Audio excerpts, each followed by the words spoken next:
Hello, this is the Stories Beside channel. I release videos every day for you. Subscribe and click the bell. The doors of the room creaked open, and a round Camille appeared on the threshold with two babies in her arms. It was feeding time, she exclaimed, handing the new mother's precious screaming tots. Emily carefully took her daughter in her arms. The little girl cried loudly, expressing her impatience, and only when she felt the warmth of her mother's breasts did she shut up. What a demanding nurse remarked with a smile. The baby was eating, greedily munching, and Emily, holding her breath, admired her newborn daughter. Looking intently at her face, she tried to guess familiar features. "I think her eyebrows are mine," remarked to herself Emily's blonde curves with soft curves. But her forehead was high, exactly like her father's, and his lips and eyes, and a swan neck. Thin, long, like her grandmother, Emily experienced that great incomparable feeling of relief anguish, fear for 9 long months, waiting and worrying. All that was forgotten and left somewhere behind. And now there was her baby in front of her, healthy and beautiful, a new person who had come into this world because of her. Emily felt incredibly happy and proud. "For such a beautiful baby girl, what will you name your daughter? Have you decided yet?" asked the curly-haired roommate in the room, who was nursing a large boy with her immense breasts. "Evelyn," Emily answered. "Evelyn?" The neighbor was surprised. "What kind of foreign, non-Russian name is that? I can't stand those unusual names. I prefer something as simple as ours. She's a very special girl, and an ordinary name doesn't suit her," Emily said. "They can just name her something else. Mine is not like the others. You can tell she's a unique baby. All the babies around here are wrinkled like gnomes, but mine is all fine, smooth skin. Her eyes are big and smart, and her eyelashes are fluffy. The snub nose is not a baby, it's an eye catcher. Don't make it up. All children are the same, and every mother's child is her own." "The best," the neighbor remarked. But Emily did not pay attention to her curly-haired mother's words and continued to admire her daughter and her pretty little fingers. I want to kiss each of them. Long, thin. You can tell they are musical. When my Evelyn grows up, I'll enroll her in art school and buy her a white piano. She'll play it." "You're dreaming, Emily. Perhaps she won't have an ear," Emily's curly-haired neighbor suggested carelessly, and gave her a sizzling look that sent shivers down her spine. She realized she'd better keep her mouth shut and not get involved with Emily. It was March, but Zima wasn't about to give up. However, despite the cold and snowstorms, happy fathers of grandparents and other enthusiastic relatives crowded under the windows of the maternity hospital from morning till night. "Marina, I love you," shouted one, snapping his voice. "I'm here. Come to the window, show me your daughter," echoed him a little farther away. And the third, apparently, and was completely numb with happiness, as he brought a poster with large red letters that read, "Thank you for my son, dear." No one rushed to Emily's house just to check her out. 2 colleagues from her home studio came to pick her up. They brought with them a bouquet of chrysanthemums, a bunch of balloons, and a warm jumpsuit for the newborn. But even if everyone in the world forgot about Emily and her baby that day, she would still feel the happiest, accompanied by her bustling coworkers. Emily rode in the cab with Evelyn wrapped in a pink cotton blanket. "I wonder what kind of life awaits her," dreamily said one of her friends, "the same as we all have." "Doomed," replied the experience-worn colleague. "First her schooling, then her job. Then she'll meet some loser, have kids with him, and be a squirrel in a wheel. When she falls asleep, all she'll be thinking about is how to get up early tomorrow so she can get more done." "No, my daughter's life is going to be different," Emily said flatly. "Light, sparkling, like champagne. You either have to be born rich to have a life like that, or you have to work all your life like Papa Carlo." Unexpectedly, the cab driver intervened in the conversation. "You can work till you retire, but it won't do you any good. You can't build chambers of stone through hard work. As they say, the hardest worker in the collective farm was a horse, but it never became a chairman, one of her friends joked. Emily did not enter into an argument with them. What was the point? They could say what they thought, but she would still stick to her opinion. Things would be different for her girl. The woman looked out the window and remembered how, several years ago, she had come to the capital from a remote province, stepping off the train full of hope, holding in her hand an old suitcase and a bag of groceries she had gathered for the journey. Ah, how naive was she then. It seems like a lifetime has passed since that moment. How much has happened since then?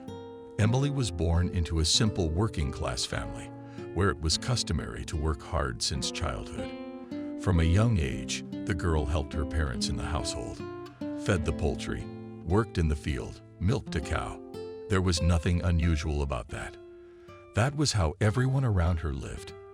Every yard had a garden, a vegetable garden, a farm.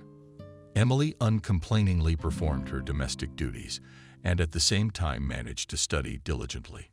In third grade, the girl was awarded a trip to the capital city for special achievements in education. The trip to the capital left an indelible impression in Emily's soul. From that moment on, she did nothing but dream about the capital. She was maddened that God had so unfairly placed her in the middle of nowhere. Before, she had no idea what it was like to live in a big city. And now she dreamed of the lights of the capital, the neon signs, the stores and barbershops, the comforts, and finally, the central sewer system. Will I ever leave here for good? She told her family. Where does that come from in you? Her mother wondered. She wants a city. What do you need it for? Where I was born, that's where I come in handy. She and her husband didn't understand why Emily didn't like their working village. Everyone lives like people who work, study, create families, and don't complain. So it is necessary to be like everyone else. Live more modestly, quietly, don't show off, don't show off. They don't like upstarts in the provinces. But not everyone was happy with the monotonous village life. Some brave daredevils went to town to try their luck. They boarded the fast train, full of hope and anticipation that in a little while, and the metropolis would welcome them with open arms, allowing their most cherished dreams to come true. They tried to get a foothold in the capital, to change their lives for the better and become their own among the capital's inhabitants. However, only a few were lucky enough to do so, and most, as a rule, soon returned in disgrace.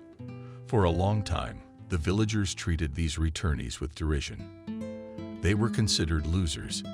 Take the example of your sister. Often, Emily Jenna, everyone called her by her village name, was said. Jenna was only 5 years older. Already she was raising 3 kids as a harvester. She married, barely out of high school. The girl never studied anywhere else. All her time was taken up with taking care of her family. And that really angered Emily. Don't you want to learn a profession and go to school and become, for example, a hairdresser or an accountant? It's so interesting, I exclaimed. Emily, every time she came to visit her sister. And why do I need these institutions? Sincerely wondered Jenna, taking off the dry laundry from the rope. What will they teach me there? How to wash diapers, wash dishes. I'll make dinner. I don't need any institutes. I have enough to worry about without them. Once you have a family of your own, you'll understand that you won't have time to study. Emily did not like such a life, and she did not want to end up like her sister in the slavery of the household. She had a feeling that something special was ahead of her, something very important and unusual. She decided on her future profession long ago. She decided to become a seamstress. As a child, Emily liked to make dolls' dresses. She worked with a needle and stitches. Her stitches were always smooth and neat. The housemates always looked to Emily for help if something needed to be stitched, patched, or patching. At school, one of her favorite subjects was labor. A teacher on an electric sewing machine taught the girls to sew, and Emily made her first real big sewing piece, a nightgown she tried very hard. And the teacher praised her for the work she had done. She noted that Emily undoubtedly has sewing ability plus patience and diligence, which means she can become a good master of her craft. Inspired by the high praise, Emily moved to the capital. Barely out of school, the girl entered a sewing institute, lived in a dormitory, studying, learning her future profession.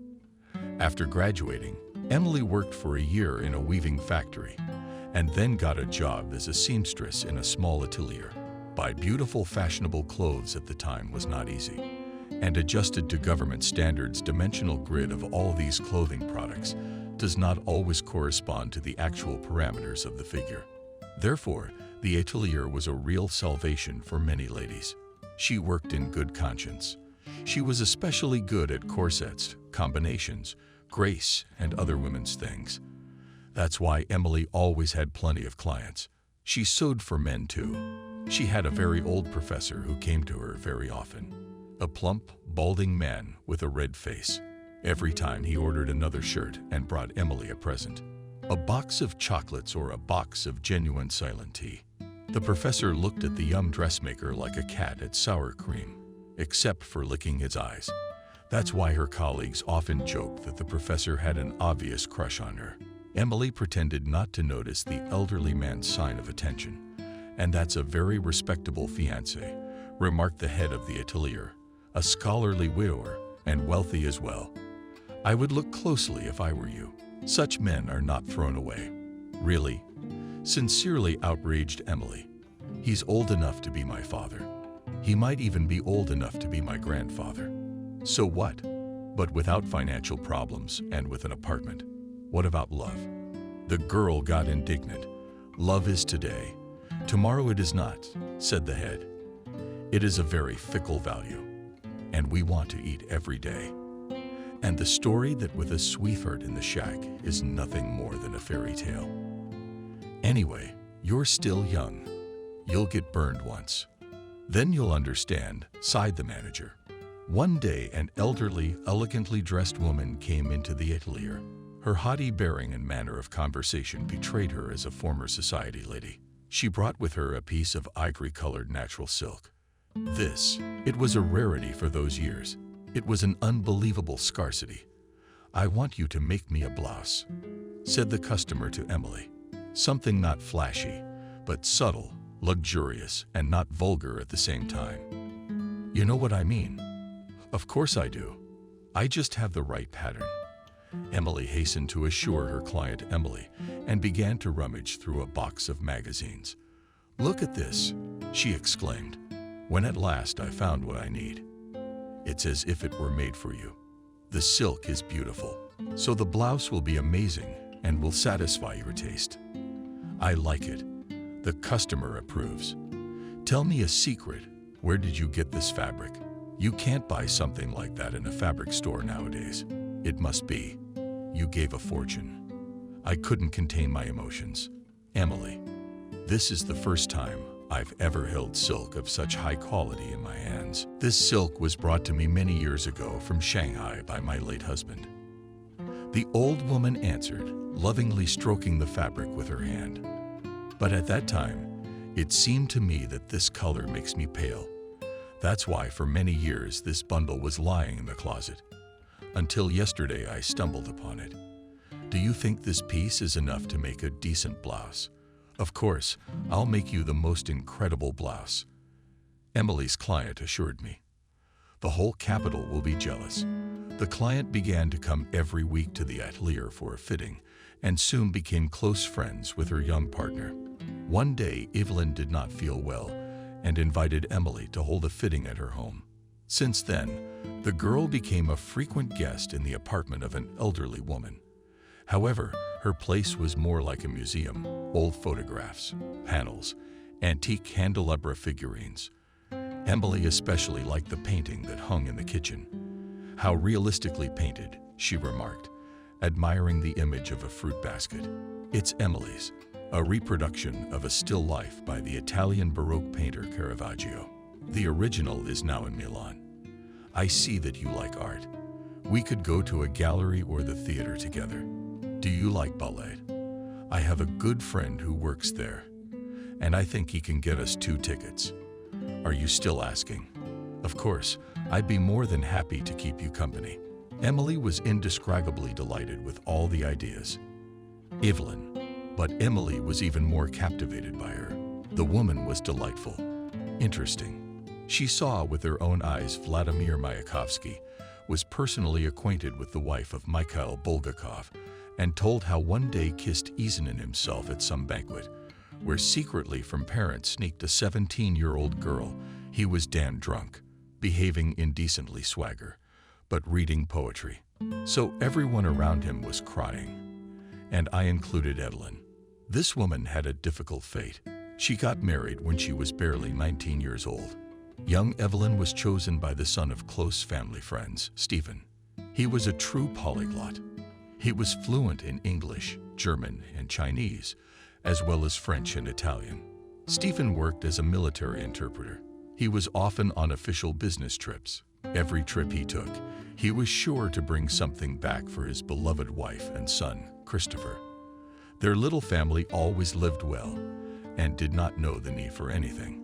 Stephen hoped that his son would follow in his footsteps and connect his life with foreign languages. But Christopher had very different plans. He surprised his parents by choosing the profession of an infectious disease doctor. During his studies at medical school, Christopher became very close to his classmate. The young people fell in love with each other and got married. Soon they had a son, who was named John. When the boy was 5 years old, his parents left him in the care of his grandparents and went on a mission to Africa. That continent had long been starved of medical personnel. There, far from the civilized world, the intrepid Christopher and his wife treated people, and there they found their last refuge. Both passed away from an unknown deadly infection. Thus, John became a round orphan. Stephen suffered the loss of his only son. The tremendous stress took its toll on his health. Evelyn's husband began to fall ill frequently. Doctors for a long time could not diagnose.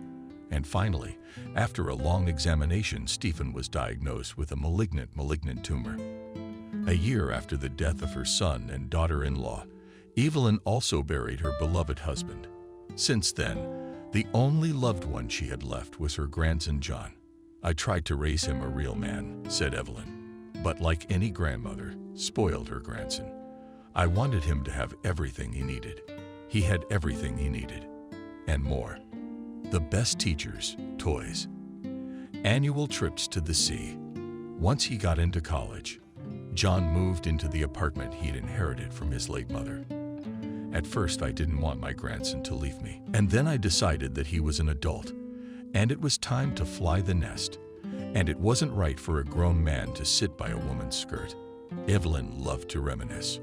Over a cup of tea, she could talk for hours about a bygone era, about the fashion of her youth, about movies, the stars of those years, about books. And the old woman gave Emily free lessons in manners. She patiently explained the general rules of conduct and etiquette at the table. Where to put a napkin, what table object was intended for. One summer, she invited Emily to her birthday party. At the same time, "Let's see how you learn my lessons," said Evelyn. Armed with flowers and cake, the girl at the appointed time knocked on the door of the birthday girl. What was her surprise when she saw a handsome young man in front of her instead of her elderly friend's face. "Meet Emily," said the landlady. "This is my precious grandson, John. I have told you a lot about him. He's a future scholar at the Institute. I'm sure he has a bright future ahead of him." John made a pleasant impression on Emily. He was a true grandson of his aristocratic grandmother, with good manners. He courted his guest gallantly throughout the evening.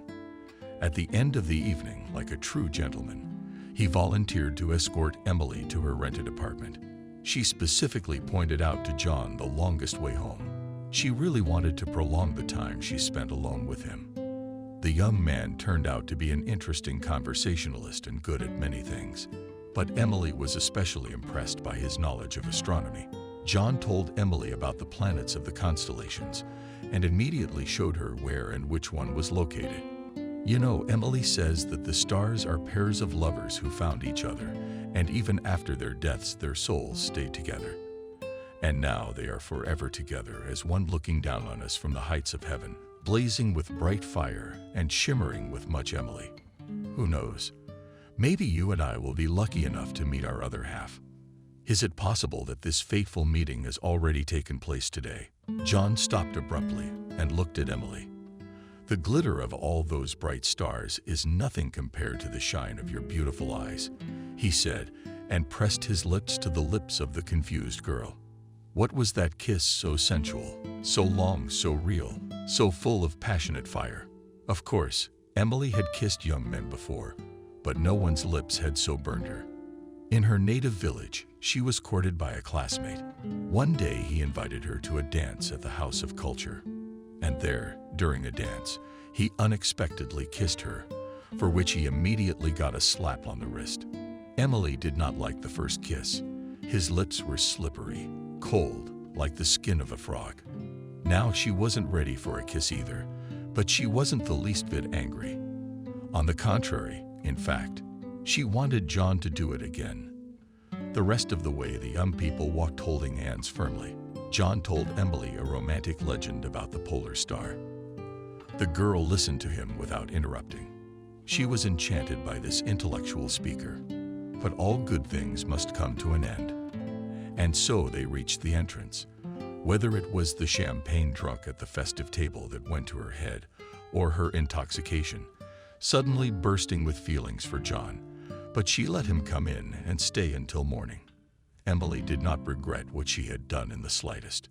What bothered her more was that John was gone, just disappeared, as if he'd never been gone. And when Emily woke up early that morning on the old couch, he was no longer there, though he had promised that he would take her to the cafe, where they would have breakfast with his favorite scones and drink real Brazilian coffee. That magical night in her tender arms, though he promised many more things. Maybe I had inadvertently offended him in some way. Maybe I had said or done something wrong. Emily tormented herself, going over and over the events of the previous night, and each time she couldn't find an answer to her question. Everything seemed perfect to her. A month later, Emily realized she was expecting a baby. The news took her by surprise.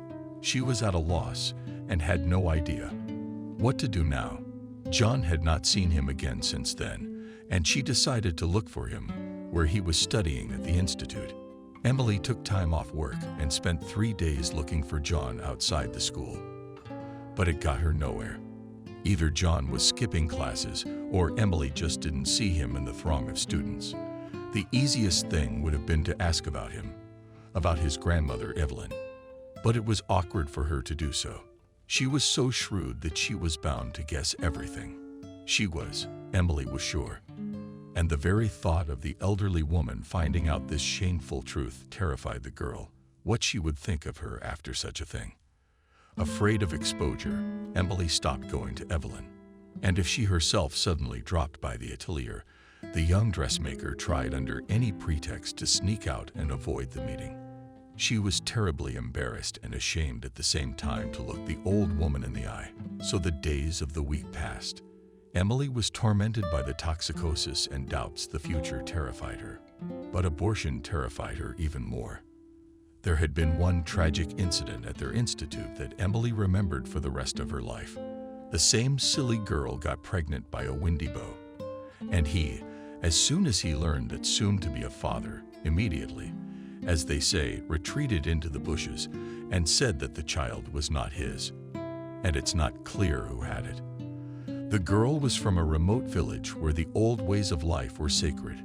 To bring a child there without getting married was to disgrace the whole family. She could not do that, so she decided to have an abortion. The surgeon who performed the operation was too young and inexperienced. As a result of his actions, not only the unwanted child, but also the mother herself did not exist. Emily wasn't afraid of her parents' wrath. What frightened her more was the thought of having to return to her family home. In the eyes of her fellow villagers, it would mean she'd lost. When Emily began to show a small belly, she realized that we can no longer drag it out, and still dared to open up to Evelyn. I pulled myself together and went to her house. The door was opened by a stranger, a beautiful young woman. "Who are you here to see?" she inquired. Emily answered, smiling graciously at her landlady. "I am a friend of hers. Her grandmother isn't here. "She's in the hospital at home," she answered. "Grandmother?" Emily asked back. "I didn't know Evelyn had a granddaughter." "I'm not a granddaughter. I'm the wife of her grandson, John.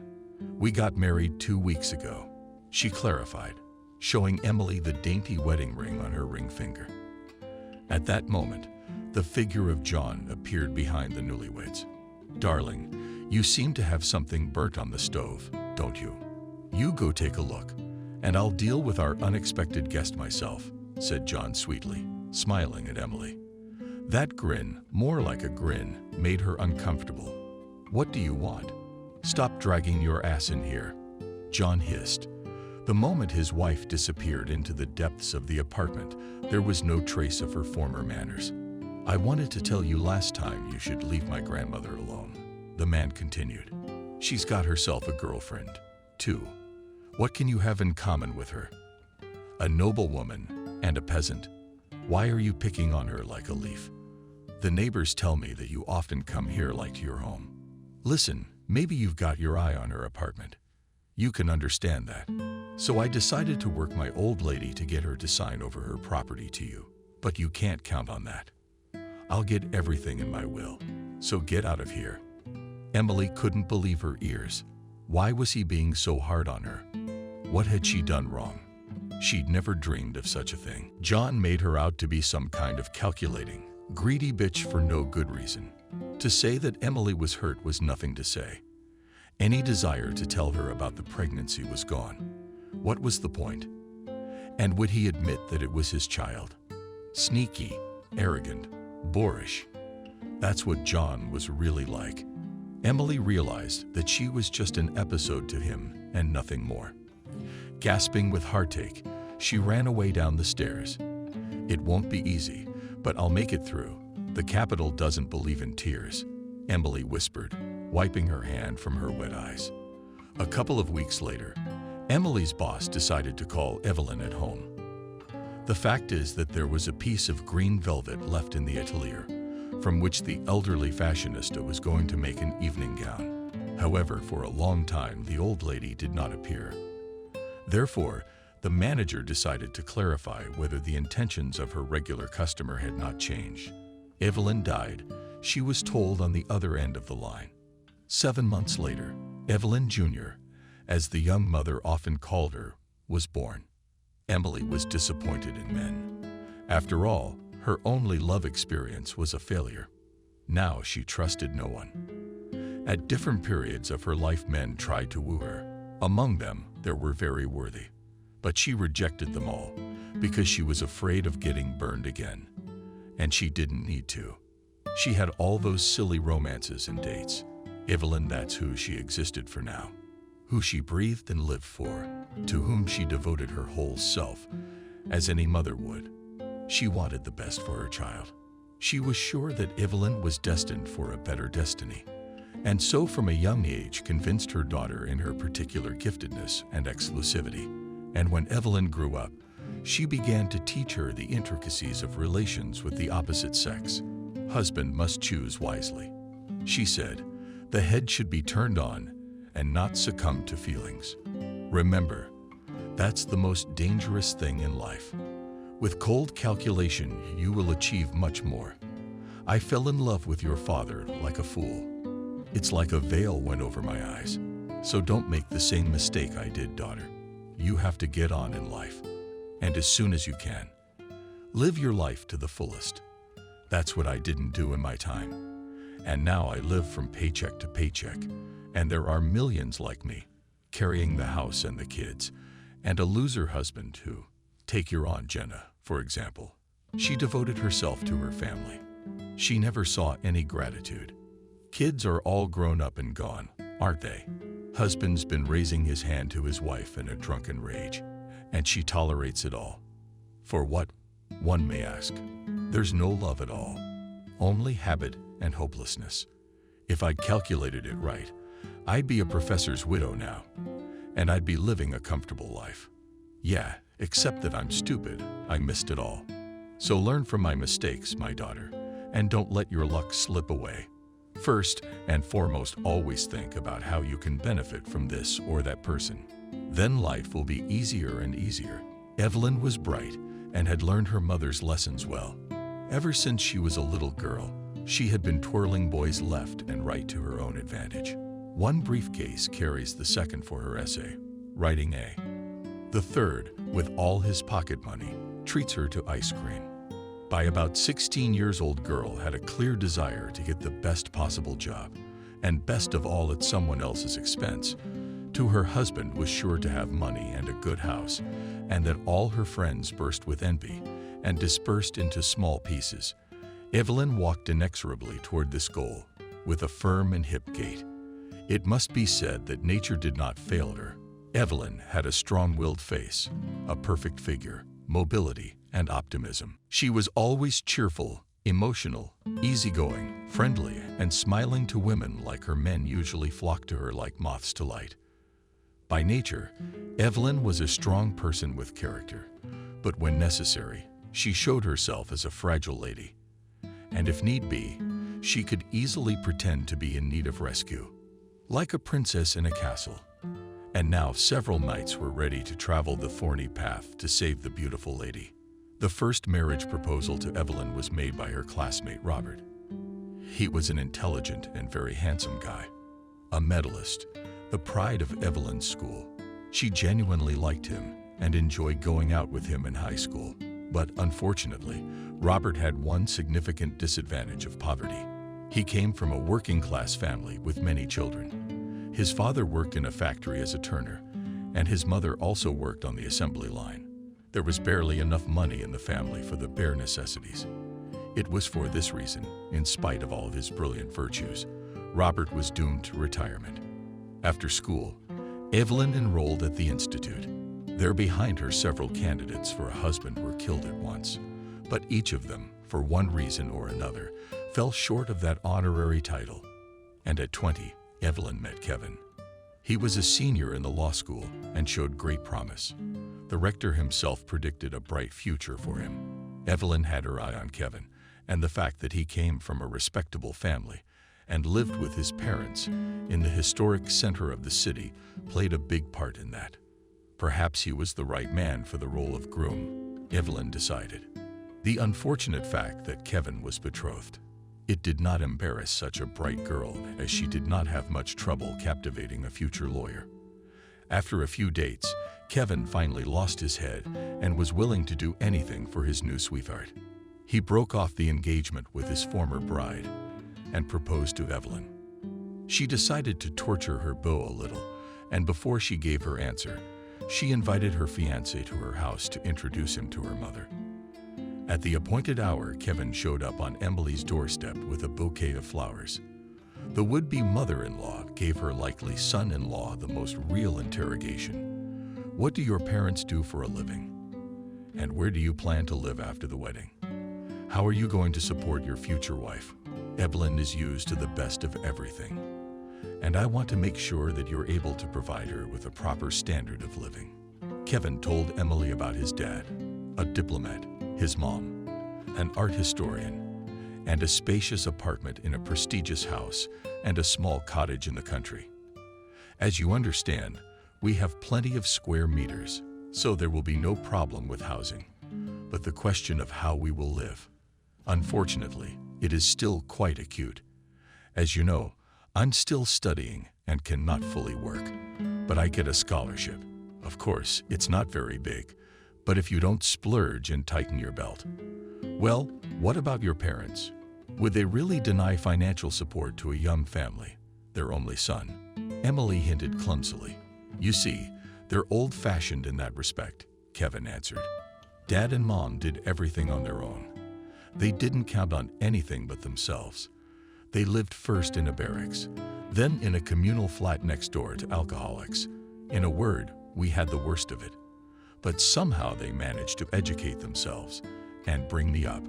So my parents believe that since I decided to get married, I have to think about my own livelihood. And it's hard to disagree with them. Emily didn't like that answer very much. She did not want Evelyn to suffer any hardship.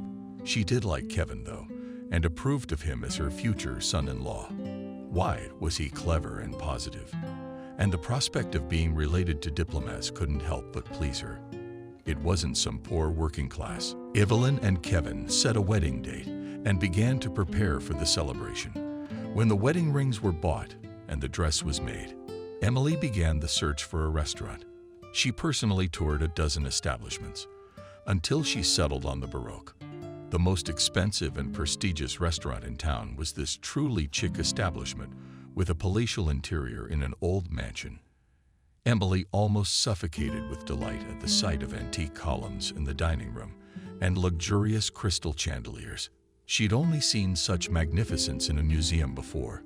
Here everything was of the highest order, just as she wanted professional staff. Snow-white tablecloths, fresh flowers in gilded vases, a level worthy of her daughter, who should shine like a queen on her wedding day.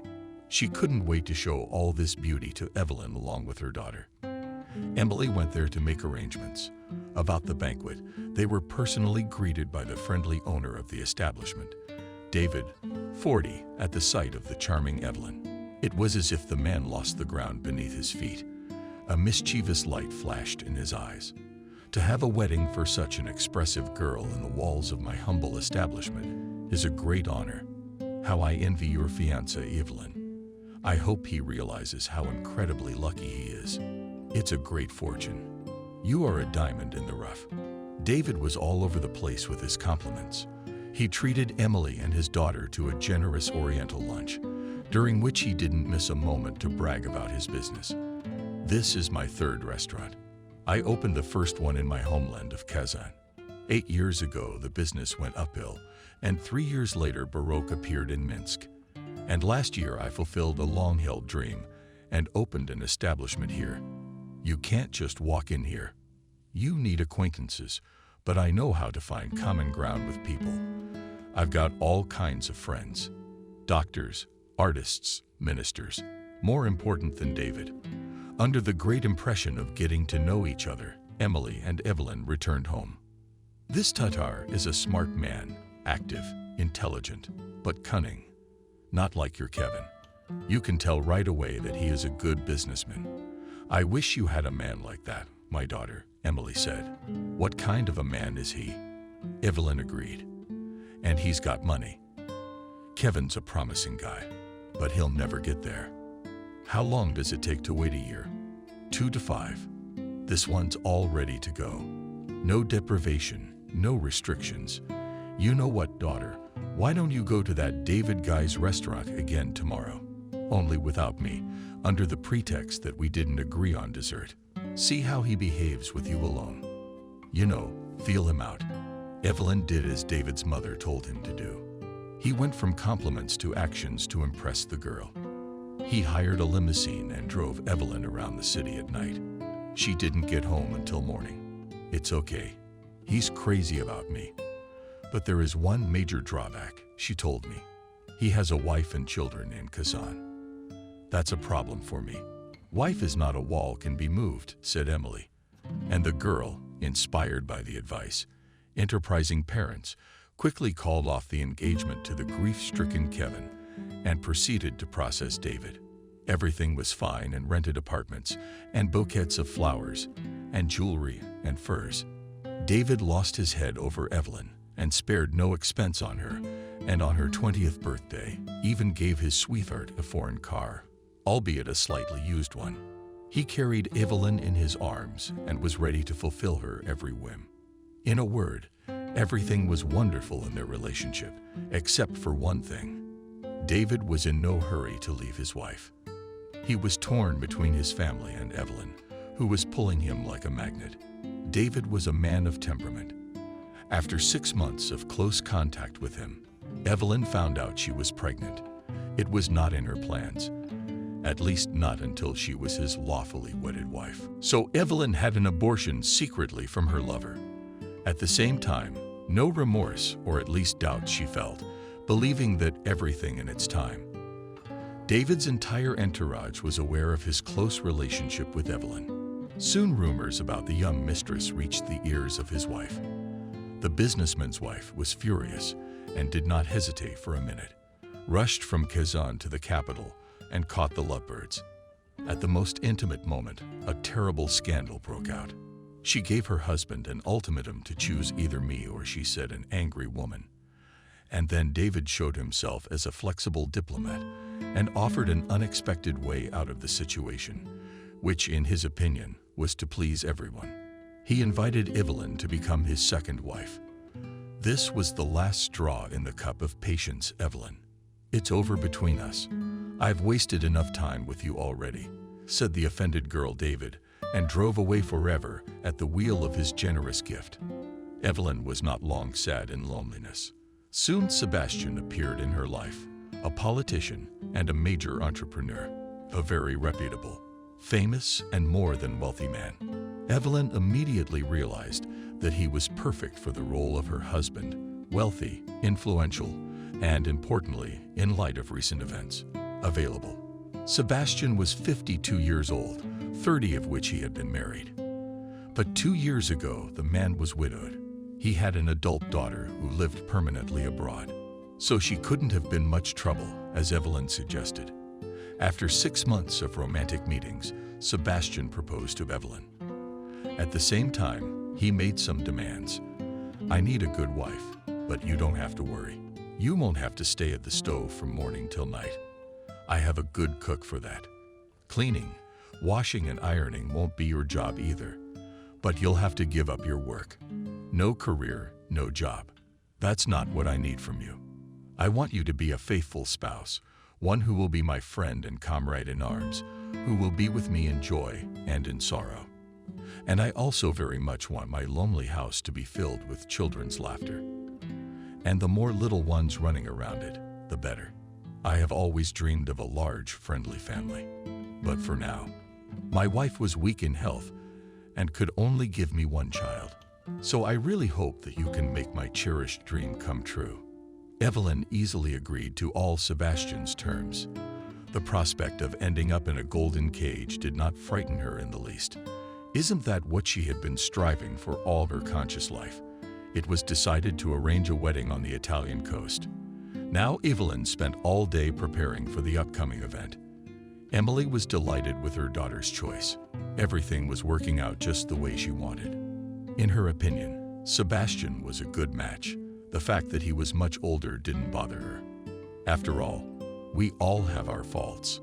One evening shortly before her daughter's wedding, Emily was returning from the store.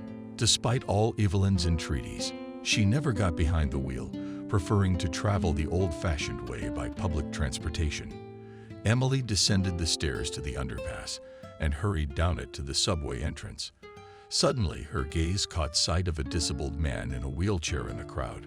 An unshaven man, with a shock of unkempt hair and an old-fashioned, dirty jacket, was selling books, vases, cutlery, and other paraphernalia. There was a painting among all this stuff. Emily knew the Caravaggio still life at once. A memory came back to her, and nostalgic as it was, she decided to buy it. Let it hang in the kitchen. I'll look at it and think about Evelyn every time, she thought. Can you tell me how much a reproduction costs? She asked, stepping closer to the invalid.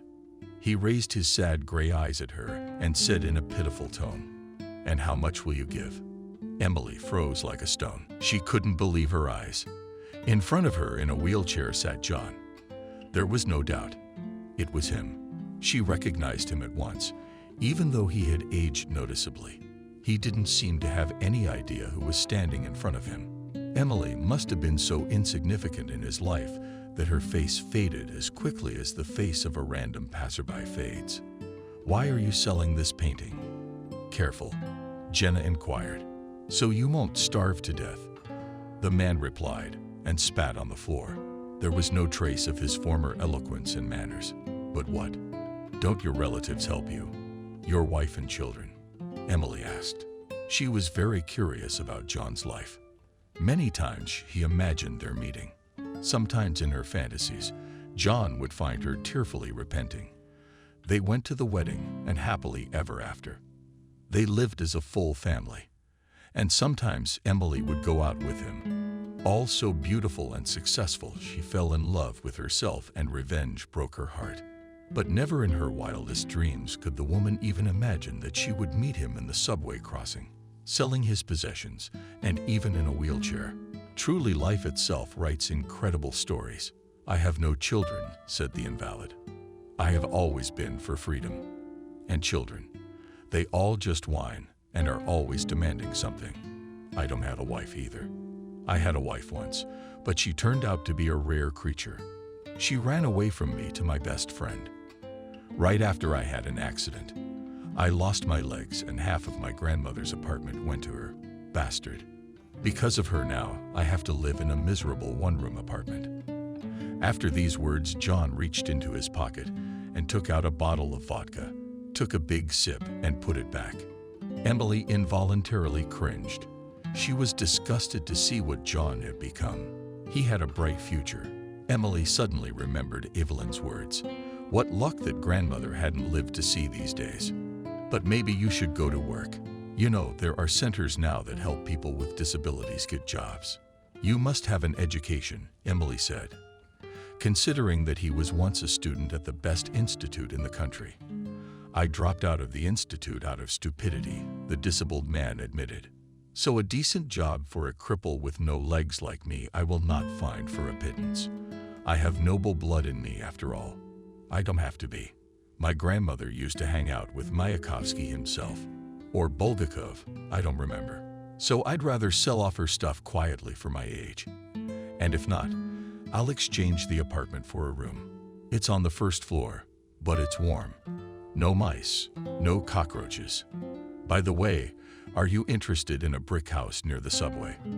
The price will be agreed upon." With hope in his voice, asked the cripple.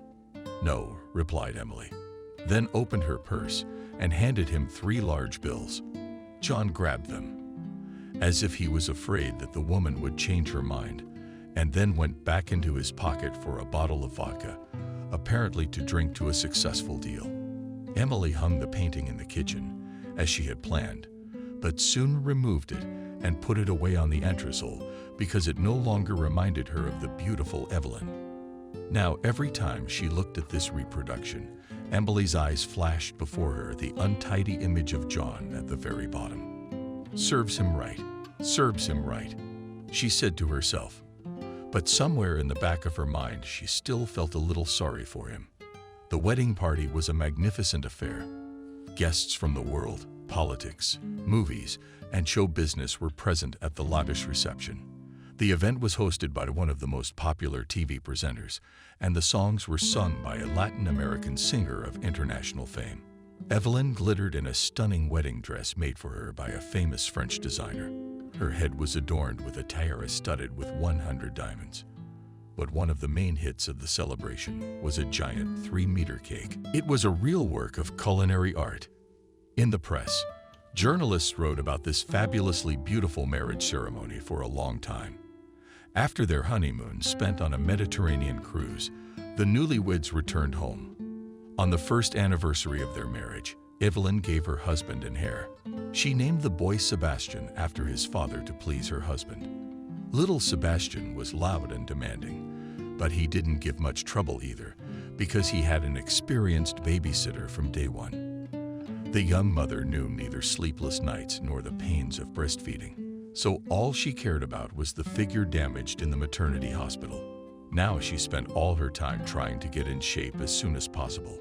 Gyms, a special diet, and massages pretty quickly did their job. When Sebastian was 1 year old, Evelyn realized that she was pregnant again. This news horrified her. She just got in shape to carry a baby again for 9 months. The young woman did not want to deny herself anything. After all, she was not an incubator. Without consulting her husband, Evelyn had an abortion and continued to enjoy the dream come true, the enormous closet, arranged to the smallest detail of life, bursting with clothes and shoes of famous brands. Sometimes Evelyn spent her free time meeting with friends. Sometimes she visited her mother. And sometimes she spent the whole day in spas. But most of the time, Evelyn was just bored at home. "You don't pay much attention to me. We haven't gone anywhere or flown on vacation for a long time," Evelyn reproached her husband. "You know I can't do that now. I'm up to my neck in work, with the elections coming up. Sebastian sighed. Then he opened his tight purse and gave his wife the money. Go shopping, darling, or tell me what you want. I'll buy it for you myself. There was absolutely nothing to want. The huge refrigerator was always stocked with delicacies. The cupboards couldn't hold any more. The dressing table was bursting with all sorts of bottles. All her wishes came true as if by magic. Sebastian was the perfect father and the perfect attentive husband. What can I say? Evelyn had everything one could dream of, except, perhaps, love alone. That morning, Evelyn ran her finger along the windowsill and looked at his pad. Not a hint of dust. The new cleaner hired from the agency was really good at her conscience, so wanted to pick on nothing. Then Evelyn shifted her bored gaze to the yard. On the property, 2 workers were cleaning the pool. A little further away, a gardener was tending to the rose bushes. Evelyn glanced at the clock. Their hands were approaching 9 o'clock. That meant Sebastian was about to start his French lesson. The 5-year-old boy had a surprising aptitude for languages, and her husband hired a tutor for their son, who flew in from Paris itself to teach their child to go see this Pierre. Emily thought. In fact, she was not at all interested in the French language, nor in her son's tutor. She was just looking for something to do in her monotonous life to kill the time she did not know what to do with. Soon her friend Wendy called her. She was a tearful and very mediocre actress who was trying her best to make it in a big movie, like many aspiring actresses. Wendy knew that the easiest way to do this was through bed. She was envious of successful girlfriends who managed to spin any director, producer, or at least a famous screenwriter. Evelyn, honey, your Sebastian has so many connections. Please put in a good word. Kinatover is such an opportunity soon. Maybe he could introduce me to someone. In the end, Sebastian introduced his friend Evelyn to an up-and-coming cameraman, and it seemed as if an affair had even broken out between him and the actress. But from Wendy's tragically sad voice and loud sobs in the phone, Evelyn realized that this relationship is over. Let's get together, Wendy asked. I need to tell you about it. Scoundrel. Evelyn understood that her friend was going to whine and complain again, but she had nothing to do anyway. So out of boredom, she agreed. Evelyn returned home late at night, fed up with rumors and fresh gossip from the acting world. She walked into the living room, where her husband sat reading the newspaper. Next to him on the coffee table was a large statuette in the shape of a bear. What kind of ugly thing is that? Evelyn grimaced. Another gift from the voters. At that moment, the door of the guest bathroom opened, and a tall young man appeared in front of the couple. His naked body was covered by a small snow-white towel thrown over his hips. A thin trickle of water trickled down from his wet, stinging black hair and muscular neck. It was impossible not to notice the excellent physical shape of the man, his broad shoulders, muscular arms, and well-defined cubes on his tanned abdomen. A god of antiquity in a loincloth. Evelyn opened her mouth in surprise. Oh, sorry, I did not know that there was someone here. The young man hurried to apologize, and after a moment disappeared behind the door. Evelyn thought at first it was Pierre from Paris, who had been sent to teach her son, except that the Frenchman spoke with no accent at all. Evelyn looked questioningly at her husband. I'm sorry, I forgot to warn you, my dear. Sebastian apologized. I can't keep anything in my head with this job. My nephew Charles came to visit us. He is the son of my only sister, Vanessa, who lives in my hometown. I've told you a lot about her. Anyway, Vanessa called me the other day and asked me to help Charles. The boy needs to go to university. Vanessa really wants her son to go to a good school. After all, his future depends on it. And I have the opportunity to help a bright boy. I have already arranged for him to be accepted into a prestigious university. And for the first time, he will live with us until he gets settled in the city. But why would Evelyn be angry? Are they poor, or what? Can't they pay for a hotel or rent an apartment? You told me yourself that you gave up your inheritance in favor of your sister. And those poor relatives can't get enough. Hush, Please, my nephew may hear Sebastian hissing. What inheritance are you talking about?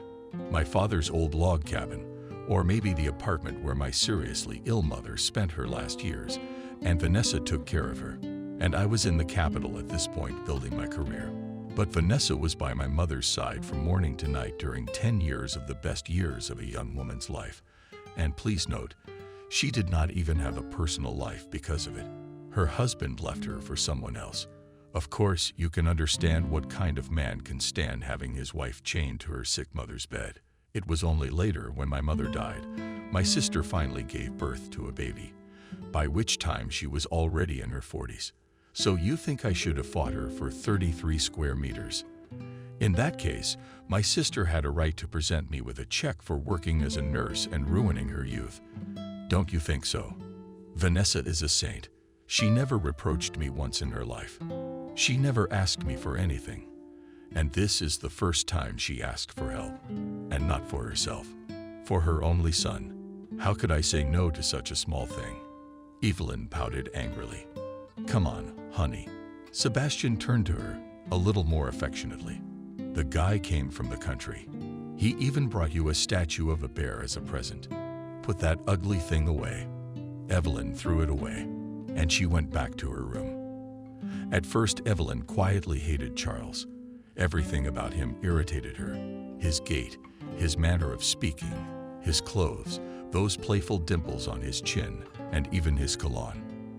But as time passed, something in Evelyn's soul changed. She couldn't pinpoint the exact moment when it happened. But somehow the proximity of Charles' pumped-up body began to excite her. She could smell him everywhere, and she was drawn to him with inexplicable strength. During dinner, Charles sat close to her at the table. She would have thought it was a matter of holding out her hand. But would she dare do such a thing? Evelyn admired him furtively, mentally imagining him gently touching her cheek, kissing her neck, stroking her hair. She tried to shake off these intrusive thoughts and banish them from her mind, but they kept coming back to her. Charles had become her dream. And even the bronze bear he had brought with him no longer seemed so artful, and to show her how much she appreciated her guest, Evelyn placed his gift on the nightstand in her bedroom. As she fell asleep, she now looked at this bronze statue and envied her. For unlike Evelyn, this figurine had known the warmth of his hands. In the evenings, Charles liked to sit in the living room in front of the television. Usually he watched a soccer game or a sports program. Evelyn would sit on the couch nearby and pretend to read a magazine. In fact, not a single line went through her head when he was around. "Good night, Evelyn," Charles said, getting up from the couch as the game ended. Somehow she thought he was saying her name in a special way, and her heart skipped a beat, then pounded as if it were about to burst out of her chest. It was something new, something unknown to her. "I wonder if he likes me," she wondered. Evelyn had been sure of his inevitability before, but now that certainty was gone. Sometimes she'd catch his intense, frank gaze, and then she'd think he was attracted to her. But that was just her guess, and she wanted to know for sure. One winter, Sebastian left for a couple of days on a business trip. Evelyn saw her husband off and stood by the living room window. She watched the flakes of snow fall to the ground and bored herself. She was the one who was caught. Charles, when he came back from college, "Would you like to go to the movies?" Suddenly, he suggested it. "Why not?" Evelyn shrugged, trying to hide her excitement at the idea. They went to the nearest movie theater and bought tickets for the farthest seats. There was a romantic comedy on the screen, but Evelyn didn't follow the plot at all. She was all aflutter beside her husband's nephew. At one point, the young woman felt his fingers on her hand. They were so gentle, so warm. In a rush of emotion, the feelings came rushing in. Evelyn kissed Charles. After the movie, they went to the hotel. Barely closing the door behind them, Evelyn and Charles threw themselves into each other's arms. His jacket flew to the floor. So did her coat. It was real passion, a spark, a storm of madness. All the rest of her clothes. They then laughed merrily, searching all over the room for the country house. The young men didn't return that night, and didn't show up until the next night. Charles became her drug of choice. Strong and powerful, and so necessary.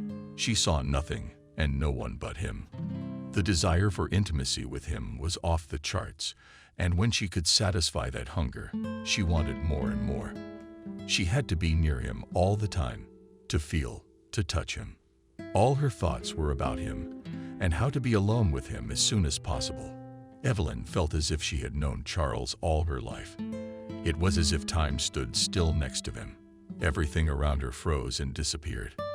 There was only him and nothing and no one else. She didn't care what was going on around her. And if everyone started screaming fire during their embrace, she wouldn't even move.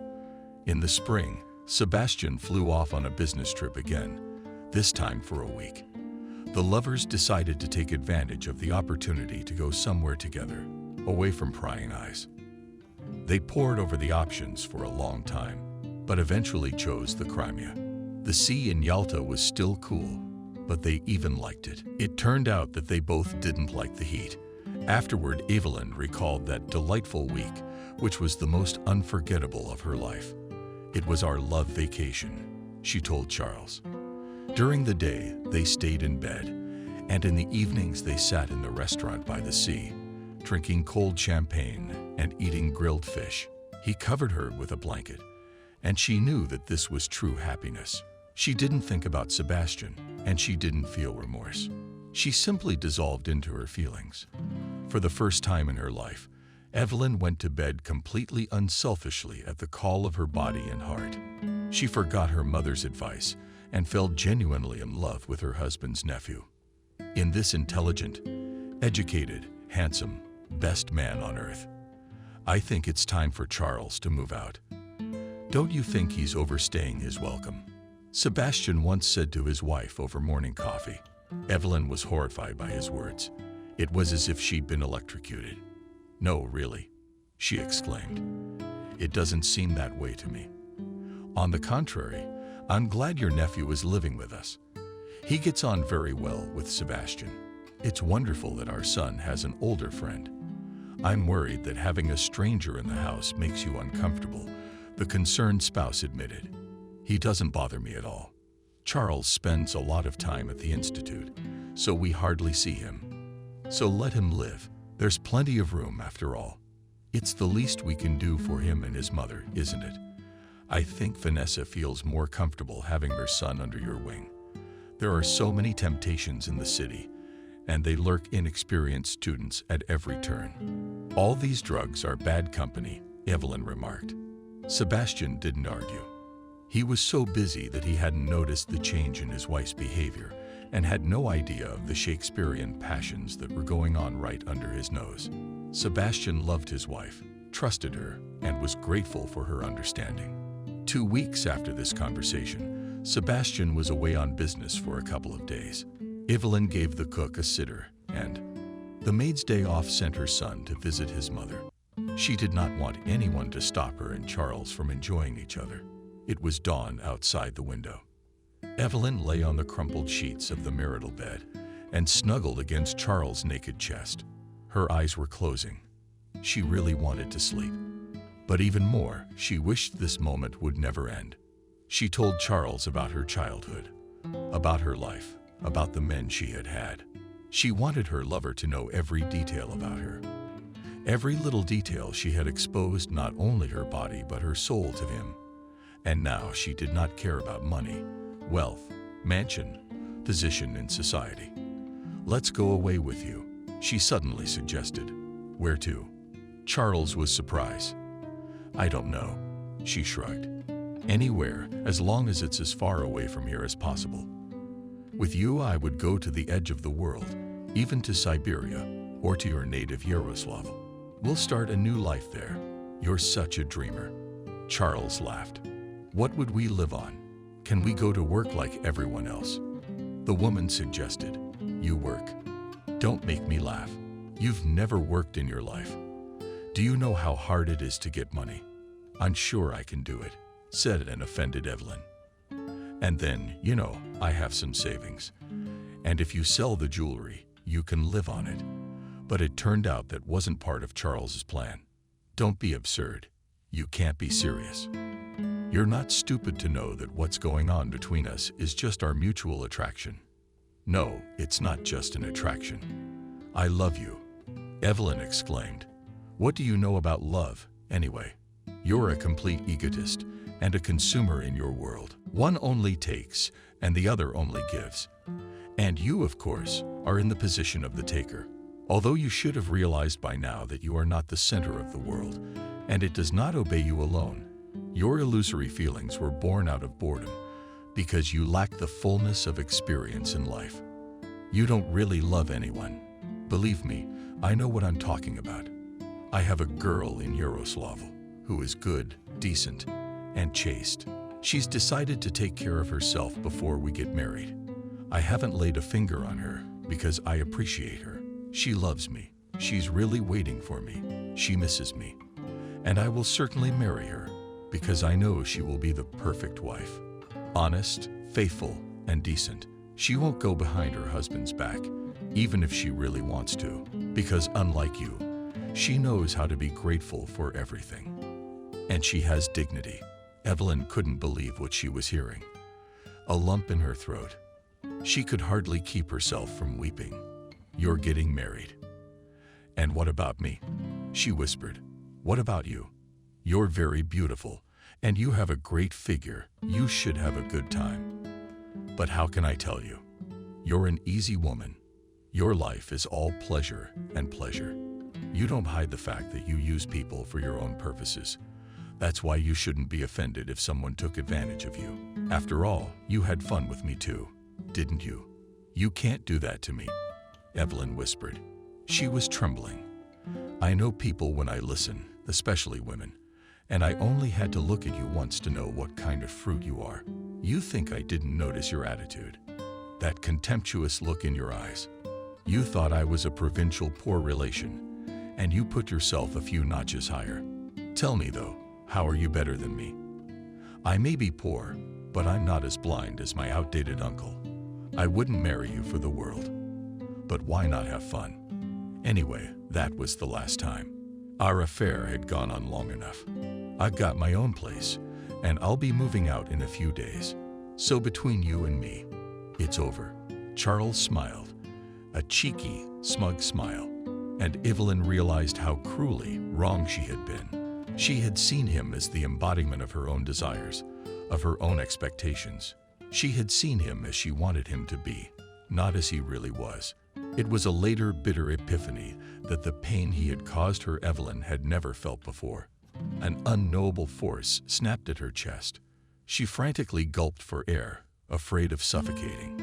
It was like a mist, like something in which nothing could be seen. Or else the hurtful words kept echoing somewhere in the distance. Charles sat down with his back to her and began to pull on his pants. And Evelyn suddenly grabbed a bronze statue of a bear from the nightstand and dropped it on her lover's head with all her might. Charles fell to the floor, and she jumped up and began striking him from above with blow after blow. Evelyn didn't let up until her lover's head was a bloody mess. Evelyn hurriedly threw some things and documents into her traveling bag. She took a large sum of money out of the safe and rushed to the airport. Evelyn hoped to escape the breathless, half-naked body of Charles early in the morning was found by a maid who came to clean. She immediately called the police. Evelyn did not have time to leave the country. Law enforcement officers detained her as she boarded the plane. She was soon charged with murder. Evelyn hoped Sebastian would be able to use all his connections to protect her. But her husband gave an open press conference during which he publicly disowned his unfaithful wife. My spouse has committed a grave crime, killing the man of my own nephew, my sister's only son. Evelyn took the life of a young, talented young man. And for what she has done, she must answer to the fullest extent of the law. I will not help and bail her out of jail. I want her and the public to know. As of this moment, my wife is no longer with me. This case had a wide public resonance. Only a lazy man did not write about the wife of an official who brutally murdered her lover. There were several talk shows on TV where experts and stars grinded up the suspect's bones and dug into her dirty laundry. And it was not so long ago that they were looking for her affections. Loudest of all, the immorality of Evelyn screamed actress in the background, who yesterday called her friend. This was Wendy's finest hour. Emily was terrified. She just couldn't believe the reality of everything that was happening. She thought she was in some kind of nightmare. This couldn't have happened to her little girl, to anyone but her. And though the evidence spoke more eloquently than words, the woman was sure something had gone wrong. Perhaps burglars had broken into the house, or perhaps the murder was the work of Sebastian's enemies. He is a famous and influential man, full of envious and ill-wishers. His rivals may well have framed his wife to make this whole sordid scandal play out, which would certainly hurt the official's reputation. Emily decided by all means to find her daughter a good lawyer. To this end, she went to the best law firm. There she was advised a man who had never lost a case. He is a brilliant lawyer, a true master virtuoso of the law. He knows how to turn everything upside down and win a victory in a seemingly hopeless situation. But for the work of his charges, respectively, warned Emily. I agree to any costs, the woman assured them. The staff escorted her into the office of a lawyer. Looking at him, the flame of hope that had just lit in Emily's soul instantly extinguished. In front of her sat Kevin, Evelyn's once rejected fiancé. Let's forget all the grudges of the past. As they say, remember the old days. I out. We can only do business, Emily began. But Kevin interrupted her halfway through. I'm afraid I have nothing to say to you. I'm not going to represent Evelyn, he said as if to cut the man off. But I'm begging you. You're the only one who can save her. I'm willing to pay twice as much, Emily pleaded. She was ready to throw herself at Kevin's feet, but he pointed his frustrated mother-in-law to the door. Soon there was a trial where Evelyn was sentenced to jail time. Sebastian had by this time divorced her and stripped her of her maternal rights to her son. Evelyn walked, accompanied by guards, through the grim corridors of the prison, tears streaming down her cheeks. What had she done? Why had she ruined her life and the lives of her loved ones? The easy woman had a hard life ahead of her, and she deserved the punishment.